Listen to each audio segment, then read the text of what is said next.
మన ప్రభువును మన రక్షకుడు సజీవుడు సృష్టికర్త యేసు క్రీస్తు నామంలో మనకందరికి శుభములు. కీర్తన గ్రంథము 34వ కీర్తన 11వ వచనాన్ని చదువుకుందాము. కీర్తన గ్రంథము 34వ కీర్తన 11వ వచనము.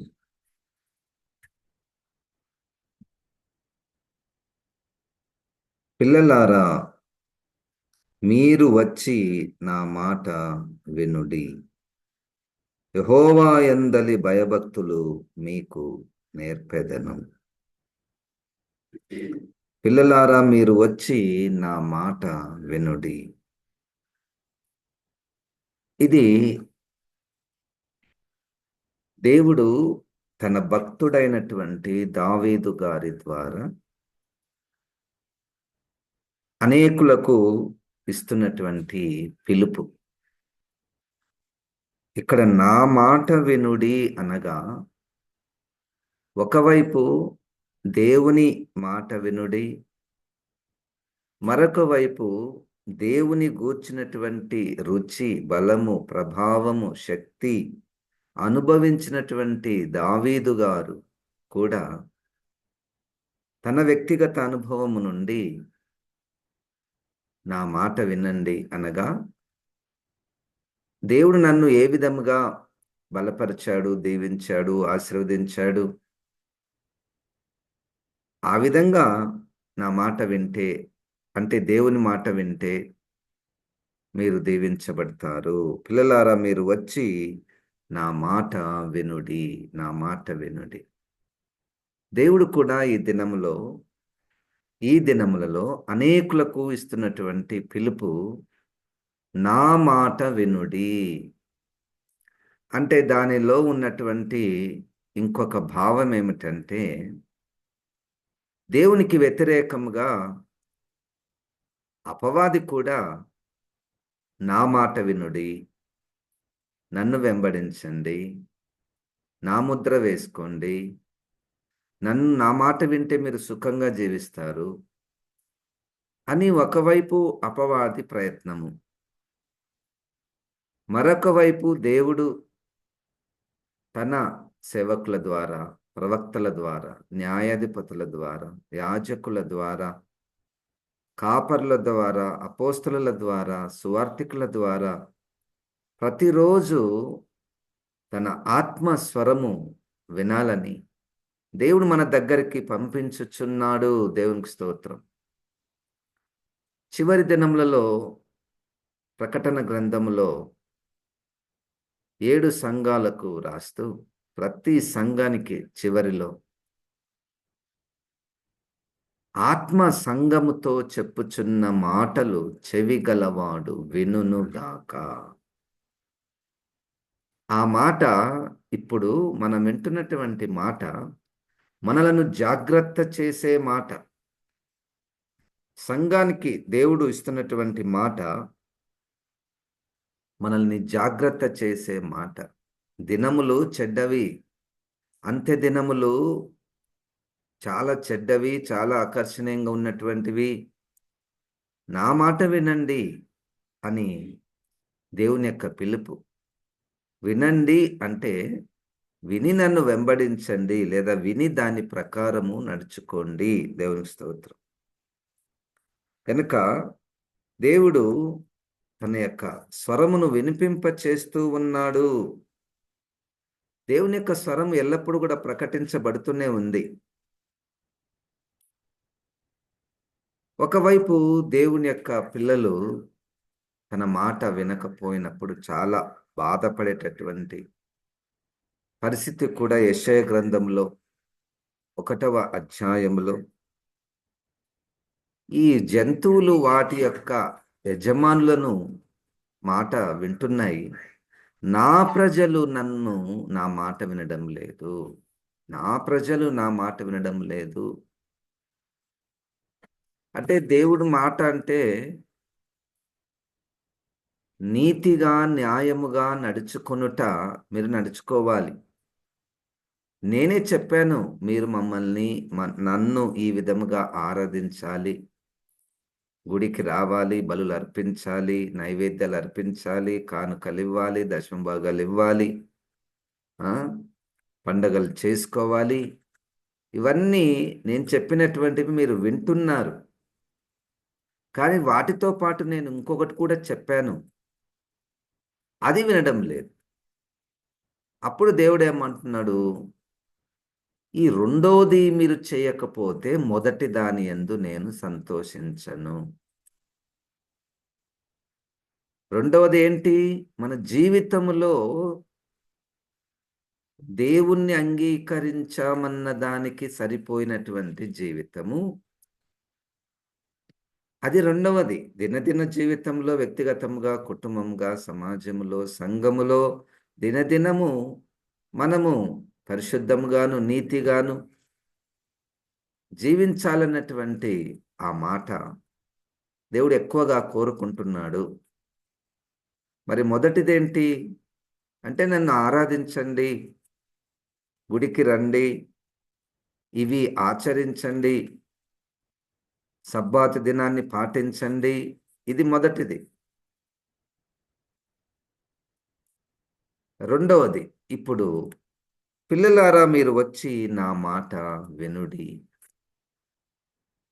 అంటే దేవుని యొక్క స్వరము మనం వినాలి.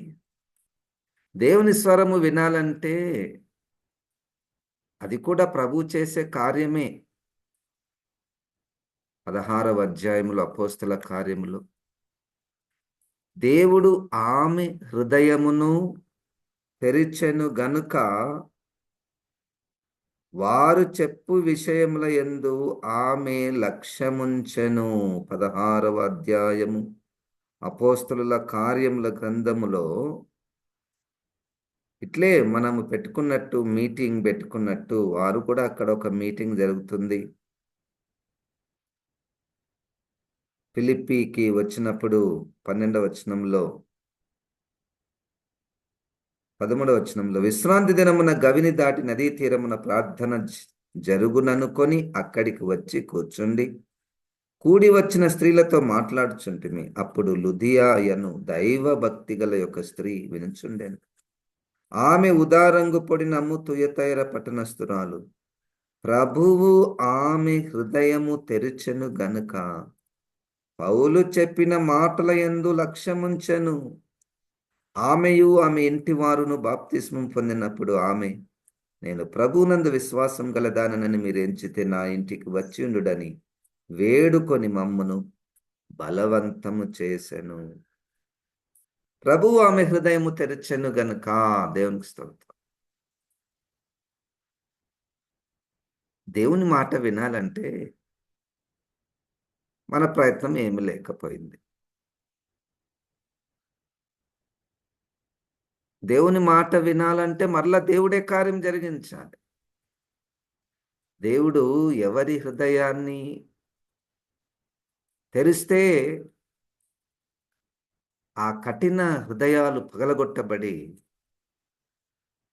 అప్పుడు దేవుని స్వరము వినపడుతుంది. దేవునికి స్తోత్రం. అప్పుడు దేవుని స్వరము వినపడుతుంది. పిల్లలారా, నా యొద్దకు వచ్చి నా మాట వినుడి. ఇక్కడ ప్రజలు, ఇశ్రాయేలీలు అంతకు మునుపే దేవుని ఎరిగినటువంటి వారు, దేవుని యొక్క కార్యములను చూచినటువంటి వారు ఇప్పుడు మరలా వెనక్కిపోతున్నారు. కాబట్టి మరలా ఆయన పిలుస్తూ ఉన్నాడు, వేచి చూస్తున్నాడు.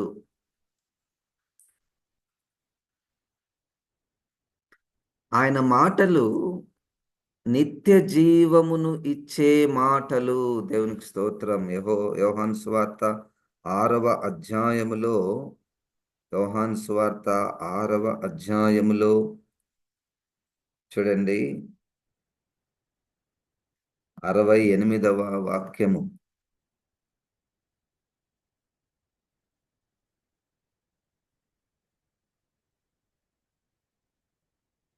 కొంతమంది అయితే 65వ వచనంలో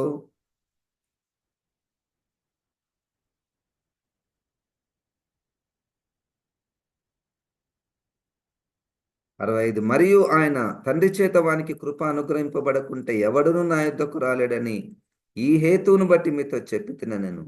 అప్పటి నుండి ఆయన శిష్యులలో అనేకులు వెనుక తీసి మరి ఎన్నడూనూ ఆయనను వెంబడింపలేదు. కాబట్టి యేసు, మీరు కూడా వెళ్ళిపోవాలని ఉన్నారా అని 12 మందిని అడగగా, సీమోను పేతురు, ప్రభువా, ఎవని యొద్దకు వెళ్ళుదుము? నీవే నిత్య జీవపు మాటలు గలవాడవు. నిత్య జీవపు మాటలు, నిత్య జీవపు మాటలు గలవాడు. నా మాట వినండి అంటే, యేసుక్రీస్తు నా మాట వినండి అంటే, నిత్య జీవపు గల మాటలు నేను బోధించుచున్నాను. ఇవి పరలోకం నుండి ఇవ్వబడినటువంటి మాటలు నేను మాట్లాడుచున్నాను. కనుక పరిశుద్ధాత్మ దేవుడు మనల్ని కనికరించి మన హృదయాలను తెరిస్తే ఆయన స్వరము మనకు వినపడుతుంది. ఎన్నెన్నో మంచి మంచి మాటలు వింటాం మనం. గొప్ప గొప్ప మర్మాలను వింటూ ఉంటాం. చదువుతాము, వింటాము, ధ్యానం చేస్తాము. అయితే ప్రకటన గ్రంథంలో 1వ అధ్యాయములో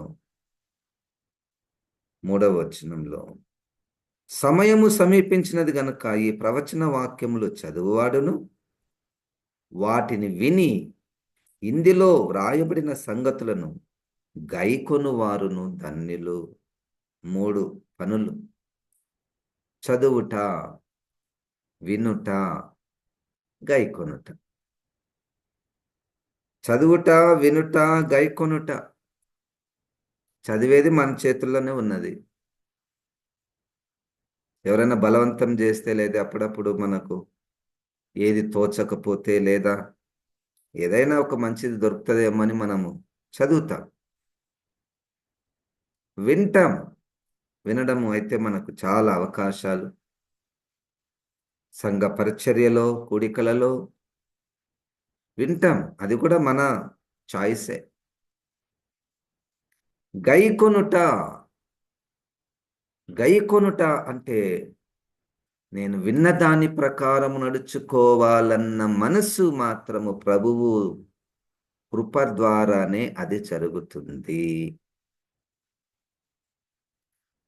ప్రభు కృప ద్వారా, ప్రభు శక్తి ద్వారా, ప్రభు హృదయం తెరిస్తే, ప్రభు మనల్ని ఆకర్షిస్తే, జగత్తు పునాది వేయబడక మునిపే దేవుడు మనల్ని చూచి తన నిత్య ప్రణాళికలో మనము ఎన్నుకొని ఉంటే, ఈ లోకంలో మనము పరిశుద్ధంగా ఉండవలనని, నిష్కలంకులుగా ఉండాలని ఆయన ఇంతకు మునిపే మనల్ని ఏర్పాటు చేసుకొని ఉంటే, మన మనస్సు ఆ మాటల వైపుకు తిరిగి, ఆ మాటల యందు లక్ష్యముంచి దాని ప్రకారం నడుచుకోవాలన్నటువంటి మనసు వస్తుంది. దేవునికి స్తోత్రం. కనుక గైకొనుట, గైకొనుట అన్నటువంటిది అంటే దాని ప్రకారం నడుచుకొనుట అన్నటువంటిది అంత సులువుగా జరగదు. అంత సులువుగా జరిగింటే మనము ఎప్పుడో ఏ లోపం లేనటువంటి వారముగా ఉండేవారమే. ఎందుకంటే మనకందరికి కనపడుతుంది. ఉండాలని అనిపిస్తుంది కానీ ఉండలేను. ఆ విధంగా బ్రతకాలని అనిపిస్తుంది కానీ మనకు చేత కాదు, పడిపోతూ ఉంటాం. అప్పుడు ఫిలిప్పీ పత్రికలో 2వ అధ్యాయములో 13వ వాక్యము, ఇది చాలాసార్లు నేను చదివి వినిపించాను, నన్ను బలపరిచినటువంటి వాక్యము. ఎందుకనగా మీరు ఇచ్చ ఎంచుటకును కార్యసిద్ధి కలుగచేసుకొనుటకును తన దయా సంకల్పము నెరవేరుటకై మీలో కార్యసిద్ధి కలుగ చేయువాడు దేవుడే. 2 పనులు దేవునికి. ఇచ్చయించుటకు అంటే ఇష్టపడుటకు, కోరుకొనుటకు ఆయనే సహాయం చేస్తాడు. ఏదైనా వాక్యానుసారమైనటువంటి మాటలు మనకి వింటే మనకు ఇష్టం పుడుతుంది చూడండి, అది దేవుని కార్యము. సరే, ఇష్టం పుట్టి అక్కడి వరకే ఆగిపోతే ఏం ఫలితం లేదు కదా. ఆ ఇష్టాన్ని క్రియారూపంలోనికి మార్చేది కూడా దేవుడే. దేవునికి స్తోత్రం, హల్లెలూయా. పిల్లలారా, నా యుద్ధకు వచ్చి నా మాట వినుడి. నా మాట వినుడి. బలులను అర్పించుట కంటే మాట వినుట శ్రేష్టము. బలులు అర్పించేది మన చేతుల్లోనే ఉంది. కానుకలిచ్చేది కూడా మన చేతుల్లోనే ఉంది. కానీ మాట వినుట, మాటను అనుసరించి నడుచుకొనుట మన చేతుల్లో లేదు, దేవుని చేతుల్లో ఉంది. ఇప్పుడు ఏం చేయాలి సార్ అయితే మేము అంటే చేతులు ఎత్తేసేయాలి.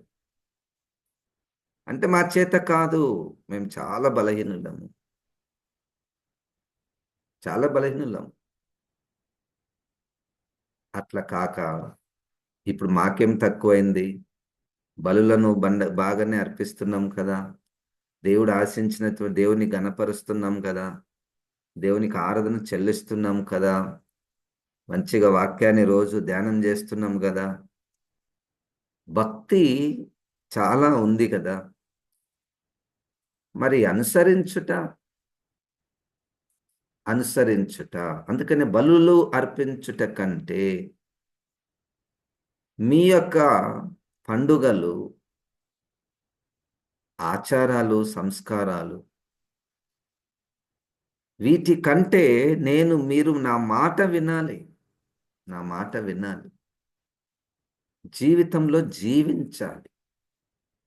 మన భక్తి ఒక పార్ట్ ఆఫ్ లైఫ్, 10% అనుకోండి భక్తి.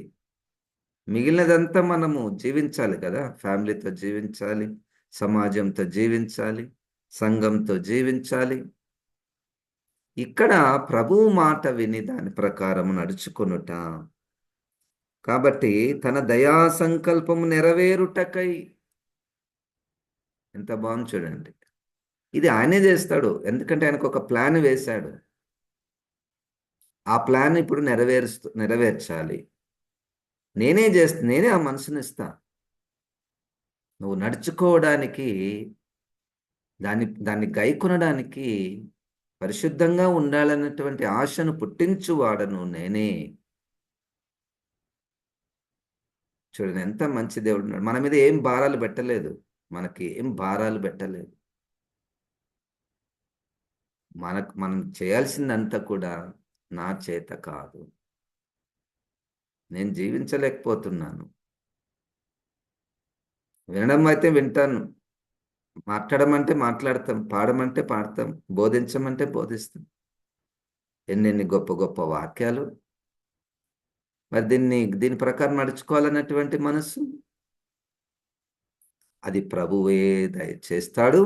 ఎందుకు దయచేస్తాడంటే, ఒకవేళ మనంతకు మనమే చేసామనుకోండి, మనంతకు మనమే వాక్యానుసారంగా నడుచుకున్నాం అనుకోండి, ఎక్కడ లేని అతిశయం వస్తుంది, ఆత్మీయ గర్వము వస్తుంది.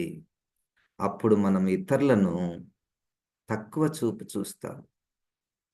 అదేదో మనల్ని మనం రక్షించుకున్నట్టు, మనల్ని మనము అందరికంటే మంచిగా ఉన్నామంటే మన గొప్పతనము ఏమైనా ఉందనుకుంటున్నారు.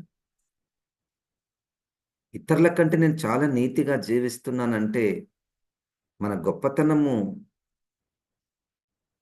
ఒక్క అయోటా అంత కూడా లేదు. ప్రభువు కృప, కనికరము, దయ, శక్తి, ప్రణాళిక, నెరవేర్పు, క్రీస్తులో ఇవన్నీ మన మీద ఆయన కుమ్మరించాడు. కాబట్టి మనకు ఆ మనసు వచ్చింది, కొంత మేరకు. పిల్లలారా, నా యొద్దకు వచ్చి నా మాట వినుడి. హెబ్రీ పత్రిక 1వ అధ్యాయము 1వ వచనంలో, పూర్వకాలమందు నానా సమయములలోను నానా విధములుగాను ప్రవక్తల ద్వారా మన పితరులతో మాట్లాడిన దేవుడు, ఈ దినముల అంతమందు కుమారుని ద్వారా మనతో మాటలాడెను. కుమారుని ద్వారా మనతో మాటలాడెను. ఏం మాట్లాడాడు? 2వ అధ్యాయం. కావున మనము వినిన సంగతులను విడిచిపెట్టి కొట్టుకొని పోకున్నట్లు వాటి యందు మరి విశేష జాగ్రత్త కలిగి ఉండవలెనని. ఎందుకనగా దేవదూతల ద్వారా పలకబడిన వాక్యము స్థిరపరచబడినందున ప్రతి అతిక్రమమును అవిధేయతయు న్యాయమైన ప్రతిఫలము పొంది ఉండగా. 3వ వచనంలో, ఎంత గొప్ప రక్షణను మనము నిర్లక్ష్యం చేసిన ఎడల ఎలాగు తప్పించుకుందుము? అట్టి రక్షణ ప్రభువు బోధించుట చేత. ఏం మాట్లాడాడు యేసుక్రీస్తు? రక్షణ. ఆ రక్షణ మాట వినండి. బోధించుట చేత ఆరంభమై దేవుడు తన చిత్తానుసారంగా సూచక క్రియల చేతను, మహత్కార్యముల చేతను, నానా విధములైన అద్భుతముల చేతను, వివిధములైన పరిశుద్ధాత్మ వరములను అనుగ్రహించుట చేతను వారితో కూడా సాక్ష్యం ఇచ్చుచుండగా వినిన వారి చేత మనకు దృఢపరచబడెను. ఆయన మాట మాట్లాడాడు. మనం నమ్మడానికి ఇంకా కొన్ని అద్భుతాలు కూడా చేశాడు. ఆశ్చర్యకార్యం చేశాడు. అంటే కావలసినంత రుజువు మనకిచ్చి మనం రక్షణ పొందాలని. కనుక ప్రభువు మాట వినండి. యేసుక్రీస్తు మాట వినండి. మనకు తెలియకుండానే అపవాది మాటలు మనం వింటూ ఉంటాం. మనకు తెలియకుండానే అది మనం అంటే ఎవరినో తప్పు పట్టడం కాదు. మన శరీరంలోనే పాప స్వభావం ఉంది. మన శరీరంలోనే పాప స్వభావం ఉంది. అది న్యాచురల్గా పాపానికి ఆకర్షితులవుతాం. లేదు, పాపానికి ఆకర్షితులు కావడం లేదు. గట్టిగా, స్థిరంగా, దృఢంగా పాపము దగ్గరికి వచ్చినా కానీ అది మన దగ్గరికి రాలేకపోతుంది, నన్ను అంటుకోలేకపోతుంది.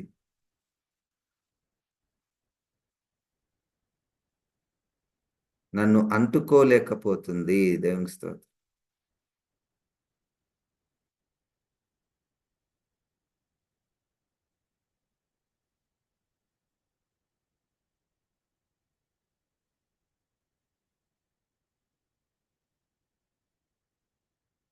పిల్లలారా, నా యొద్దకు వచ్చి నా మాట వినండి. ఆయన మాట వినాలంటే ఆయన మన మీద కనికరము, కృప చూపిస్తేనే మనకు దాని ప్రకారం నడుచుకోవాలి అని అనపడుతుంది. మత్తయి సువార్త 7వ అధ్యాయంలో 24వ వచనంలో యేసుక్రీస్తు ఒక కథ చెప్తాడు. ఆ కథలో ఒక వ్యక్తి ఇసుక మీద ఇల్లు కట్టుకున్నాడు. ఇంకొక వ్యక్తి బండ మీద ఇల్లు కట్టుకున్నాడు. ఇసుక మీద ఇల్లు ఎట్లా కట్టుకున్నారు? ఇసుక మీద ఇల్లు ఎట్లా కట్టుకుంటున్నారు? వాళ్ళకు ఇసుక మీద ఇల్లు కట్టుకోవాలంటే చాలా చాలా చాలా ఇష్టం. తెలియడం లేదు వాళ్ళకు, పునాది తెలియడం లేదు. ఈ ఇసుక మీద కట్టుకున్న వాళ్ళు, బండ మీద కట్టుకున్న వాళ్ళు ఇద్దరు కూడా యేసుక్రీస్తు కొండ మీద ప్రసంగం అంతా విన్నారు.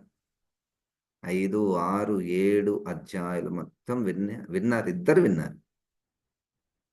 అయితే బండ మీద కట్టుకున్నవాడు దాని ప్రకారము నడుచుకున్నాడు.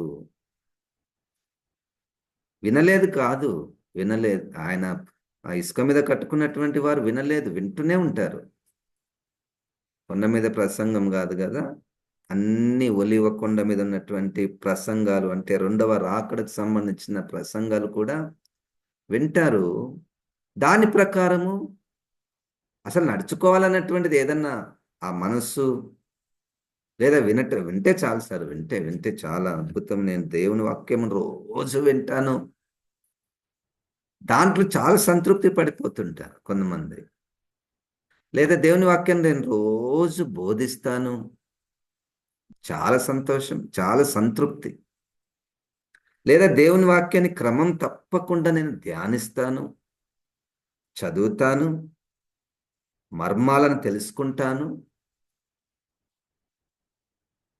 దాంట్లో చాలా సంతృప్తి.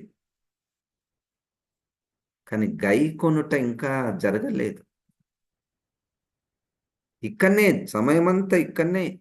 ఎందుకంటే ఇది బాగా బాగా ఉంది. నన్ను నేను సంతృప్తి పరచుకోవచ్చు. ఇతరులు చూసినప్పుడు కూడా ఈయన చాలా బోధిస్తాడు, మంచిగా బోధిస్తాడు, గొప్ప గొప్ప మంచి మంచి విషయాలు చెప్తారు అన్న పేరు నాకు వచ్చింది కదా. అన్న పేరు వచ్చిన తర్వాత ఇంక నేను నెక్స్ట్ ఇంకొక దానికి ఎందుకు పోవాలి? ఆ గై కొనాలన్నటువంటి దానికి ఎందుకు వెళ్ళాలి? ఇక్కడనే బాగానే ఉంది.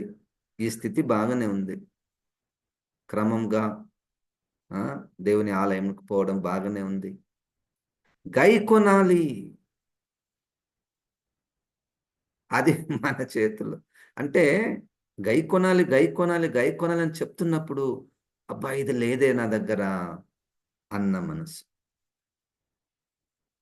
సరే, వింటూ వింటూ వింటూ వింటూ ఉంటే విశ్వాసం పుడుతుంది. అది ఎప్పుడు జరుగుతుందో, ఎప్పుడు ఎప్పుడు జరుగుతుంది అంటే, ఎట్లా వినాలనేది 13వ అధ్యాయం మత్తయి సువార్తలో రాయండి. మంచి హృదయంతో ఇది దేవుని వాక్యం అని గౌరవంతో మనం వింటే అది ఫలిస్తుంది. ఆ వాక్యము దాని ప్రకారం నడుచుకోవాలని అనిపిస్తుంది. అప్పుడు వాక్యానుసారం నడుచుకోవడానికి వస్తున్నటువంటి ఆటంకాలు మనకు ఆటంకాలుగా కనపడవు.